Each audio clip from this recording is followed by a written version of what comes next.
Salut à tous, j'espère que vous allez bien, que vous vous portez bien. Aujourd'hui, on se retrouve pour ce 28e numéro d'Occasion Saisie. Et comme on est au 28e numéro, alors c'est pas un chiffre pris au hasard, mais quand même, j'ai décidé d'améliorer tout simplement la visibilité et tout simplement la charte graphique de l'émission. Donc pour vous remercier parce que vous êtes toujours aussi nombreux. Là, on a passé le cap des 420 abonnés. Alors pour certains, ce sera peut-être pas beaucoup. Pour moi, c'est énormément. Et je voulais vous remercier pour être toujours aussi nombreux tous les 15 jours. Il y a 15 jours, je vous avais présenté une occasion saisie que j'ai eue chez Bull en stock avec du Deadpool. Pas forcément ce que je préfère, mais c'est pas grave. Aujourd'hui, attendez-vous à du lourd, du très très lourd. Et peut-être qu'on va dépasser le budget et peut-être pas rentabiliser. C'est parti tout de suite pour Occasion Saisie. Générique.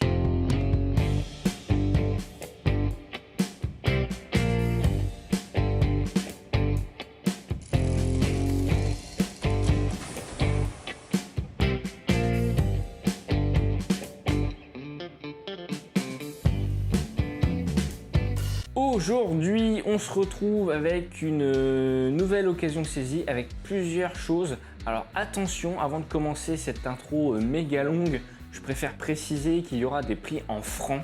Des prix en francs qui seront convertis en euros sans forcément avoir les conditions d'évolution des prix au fil des années et du rythme de vie des gens, donc l'inflation.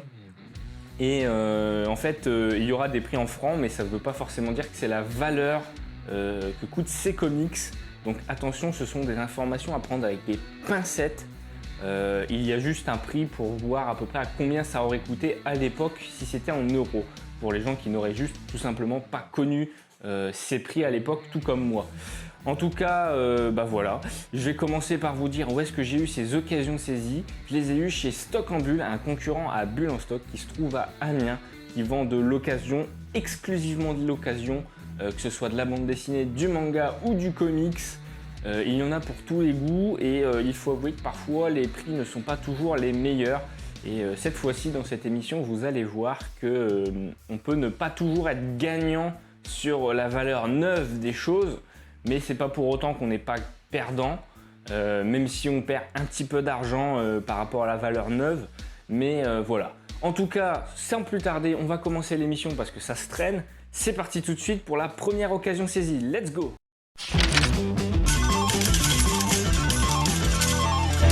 Et oui, vous l'avez vu, il y a un petit jingle et on va commencer par vous parler des premières occasions saisies.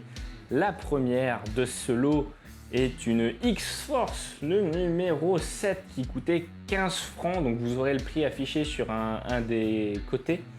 Et vous aurez en dessous de la description du coup un visuel du contenu que je puisse vous montrer sans avoir à zoomer comme un porc.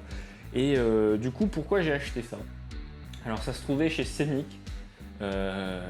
Et en fait c'est une apparition de Deadpool, une des premières, donc ce numéro 7 par Rob Liefeld. On aime ou on n'aime pas, je ne force personne à aimer, je ne force personne à détester, chacun son avis dans la bienveillance. Et pourquoi l'acheter? Parce que c'est une des premières apparitions du personnage. Alors il faut savoir que c'était dans le Titan 155 si je dis pas de bêtises qu'il apparaît pour la première fois. Mais ces histoires sont inédites en France. Donc pourquoi les acheter? Pourquoi? Parce que c'est inédit en France. Panini ne les a jamais édités. Et les seuls qui les ont édités, ce sont les collections Hachette avec Deadpool, la collection qui tue, dans le numéro 1 que je possède. Mais je voulais quand même avoir une partie de l'histoire de la publication française. Et voilà, chose faite. On enchaîne avec une superbe surprise. Le X-Force numéro 9. Alors, il n'y a pas de grande surprise. Mais la grande surprise, quand même, il y en a une. Et oui, je me contredis, c'est qu'il y a Greg Capullo sur un de ses premiers travaux chez Marvel, à mon avis. Alors ceux qui me diront le contraire, dites-le moi dans les commentaires. Mais on a un des premiers travaux de Greg Capullo et c'est juste splendide. Et voilà quoi, je vous verrai, il y a une petite pastille jaune à un moment où il y a écrit Greg Capullo. Donc c'est génial, donc voilà. Il coûtait aussi 15 francs. Et ces deux numéros, je les ai eus au même prix à 5 €. Et je vais enchaîner sur le troisième numéro que j'ai eu, le numéro 13. Le numéro 13 qui valait 17 francs, un petit peu plus cher. Et que j'ai payé aussi 5 €. Alors on retrouve Domino, on retrouve Deadpool. Et il y a pas mal de dessinateurs. Alors il me semble que c'est encore Greg Capullo avec Fabien Nicienza, l'autre papa de Deadpool. Donc voilà, je voulais vous présenter ces choses-là. Vous aurez évidemment tout un arsenal de dessins pour pouvoir feuilleter un petit peu ces pages pour voir à quoi ça ressemble. En tout cas, nous, on va se retrouver tout de suite pour la prochaine occasion saisie. Let's go!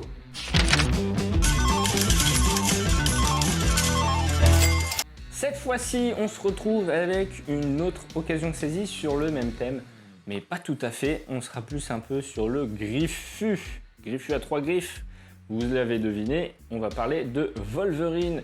Et le premier Wolverine que j'ai acheté, c'est un Wolverine 94. Toujours dans la même boutique, édité chez Panini, qui coûtait 24 francs. Et je l'ai pris, alors pas parce que c'est du Rob Liefeld, mais parce que c'est une des apparitions de Deadpool avec du Wolverine. Je suis pas fan des dessins, des visages de Liefeld, ce trait très fin, j'ai beaucoup de mal. Et puis ses muscles atrophiés, ça c'est le pire, et ça a toujours été. Mais voilà, je suis quand même fan et je respecte un des pères fondateurs, si je puis dire, de Deadpool. Et on enchaîne avec le deuxième numéro que j'ai acheté. Alors je l'ai acheté avant d'enchaîner, je l'ai payé 5 € aussi. Donc l'autre numéro qui m'a coûté 5 € après la mort de Wolverine numéro 3 qui coûtait 5,90 € à l'époque où c'est sorti, je l'ai payé 5 €. Là on sait tout de suite que j'ai économisé 90 centimes et c'est génial. Alors pourquoi je l'ai acheté en dehors de la couverture? Eh bien parce qu'il y a une apparition de Deadpool qui va reprendre le rôle de Wolverine. Non pas pour se déguiser en lui, mais on n'est pas loin. Il va complètement changer de costume et prendre des parties de différents costumes de Wolverine. Un avec le bandeau de l'œil quand il a eu l'œil en moins, notamment dans l'histoire de Frank Miller et John Buscema. Il va récupérer le premier masque du premier costume original de Wolverine. Il va se faire des fausses griffes. Enfin bon, il va récupérer plein de trucs et c'est juste génial. Et bien délire. Ensuite, on reste sur la même catégorie, on va pas faire de jingle. Là, ça m'a coûté un peu plus cher, ça m'a coûté 6 €, une édition Semic qui coûtait 18 francs du numéro 40 de Serval Wolverine, un des autres noms de Wolverine. Il s'est aussi appelé Glouton et il a eu d'autres surnoms à l'époque, une histoire de traduction. Et ici, ce qui m'a capté l'attention, c'est déjà la couverture avec Deadpool, mais pas uniquement, c'est qu'il y a un crossover avec Deadpool et Wolverine, mais aussi un crossover avec Ghost Rider et Wolverine, et c'est plutôt sympathique pour le coup. Je ne sais plus qui est au dessin, mais c'est vraiment, il me semble que c'est Adam Kubert, sans dire trop de bêtises, et c'est vraiment pas mal du tout. Donc voilà, allez, on enchaîne sans plus tarder au même prix que 6 €. Alors cette fois-ci, je suis pas forcément gagnant. C'est le numéro 1 de Wolverine, donc la V4 il me semble, qui coûtait 4,50 € et dedans il y a du Wolverine et les X-Men. Et en fait à un moment Deadpool va apparaître pour vouloir tout simplement devenir prof, il me semble, dans mes souvenirs. Alors c'est une lecture que j'ai fait très rapidement, mais en tout cas c'était un bon début de run, ça me tentait bien, c'est Wolverine et c'est X-Men. Donc je voulais vous partager aussi cet achat, même si on voit très peu Deadpool finalement, et Wolverine c'est très bien aussi. Sur ce, on continue, on enchaîne sur l'occasion saisie suivante.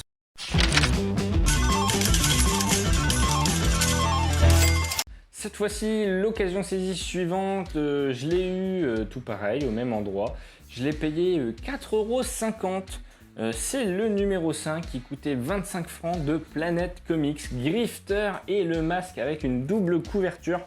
Une histoire bien barrée, bien sympathique avec The Mask. J'avais fait une vidéo chez Les Comics de Fred qui était bien sympa sur le premier numéro sorti chez Delirium. Pourquoi j'ai acheté ça? Parce que j'ai peur que ce ne soit jamais édité chez Delirium, tous ces crossovers avec The Mask. Et comme c'est bien délire, j'ai voulu l'acheter pour l'avoir. Ensuite, Grifter. Qui est Grifter? Grifter, c'est un personnage qui, il me semble, vient de Image Comics, non, Dark Horse Comics, autant pour moi, et qui ressemble un peu à Deadpool. Alors je ne l'ai pas pris pour ça, mais c'est un mercenaire aussi, il me semble. Et il se bat plutôt bien et il a rejoint plus tard l'écurie DC Comics. Donc c'est un des personnages qui a fait 2 maisons d'édition et c'est juste génial. Et donc voilà, 25 francs, je l'ai payé 4,50 €. Ensuite, dans la continuité des crossovers, je voulais vous parler de ça. Amalgam Marvel Crossover numéro 5. Ça coûtait 32 francs, mine de rien. C'était une petite somme avec Spider-Boy, Iron Lantern et Magneto X Patrol. Ça m'a coûté aussi 4,50 €. C'est quelque chose que je voulais avoir, mais que je n'ai pas lu. Donc pour le coup, je pourrais pas vous dire ce que c'est parce que j'attends de finir ma collection Justice League contre Avengers. Donc le premier crossover qui, il me semble, aboutit à cette Amalgam Comics qui a essayé de relancer les ventes des comics à une certaine période de l'histoire du comic book. Donc voilà, c'est une fusion des Big Two et c'est juste génial. Allez, on enchaîne avec une occasion saisie, c'est parti!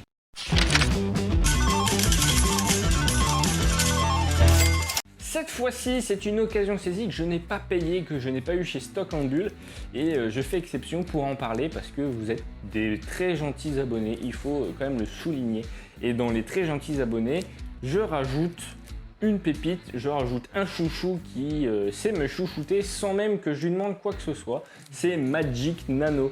Magic Nano qui a eu la gentillesse de m'offrir un spawn, et pas n'importe quel spawn, c'est le numéro 1 à 25 francs de chez Semic avec un hors-série du coup entre Spawn et Batman. Alors je n'en ai jamais lu parce que c'est un peu compliqué de trouver les intégrales, mais ça m'intéressera un jour ou l'autre de me lancer sur le personnage.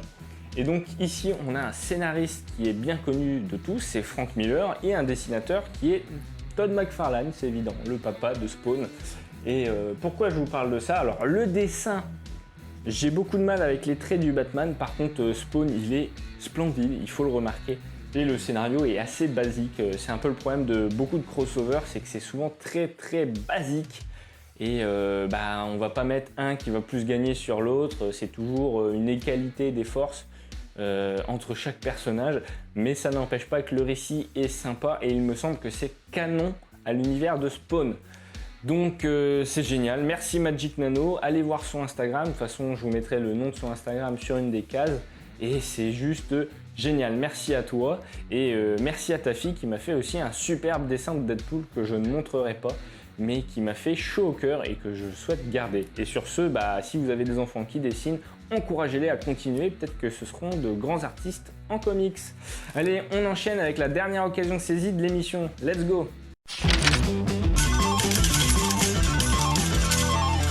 Dernière occasion saisie, cette fois-ci toujours chez Stock en Bulle. Ça c'était en boutique aussi et de temps en temps j'achète du softcover mais aussi du hardcover et cette fois-ci c'est du hardcover. J'ai acheté Avengers de Jonathan Hickman, le tome 1 en Marvel No. Je ne l'avais pas encore, j'avais le tome 2 et un des tomes de New Avengers que j'avais acheté avec Infinity. Je vous les avais présentés d'ailleurs il me semble à Noël. Et je l'ai eu pour 10 €, c'était 17 €, donc c'est tout bénef pour moi et je voulais quand même vous le présenter parce que ça reste une pépite et c'est juste génial. Jonathan Hickman qui fait du très bon travail actuellement sur Dawn of X en français et bien sûr Oxpox avec qui il a relancé les X-Men. Sur ce, voilà, c'est cette fin d'émission, on va partir tout de suite sur le bilan avec un jingle, le bilan.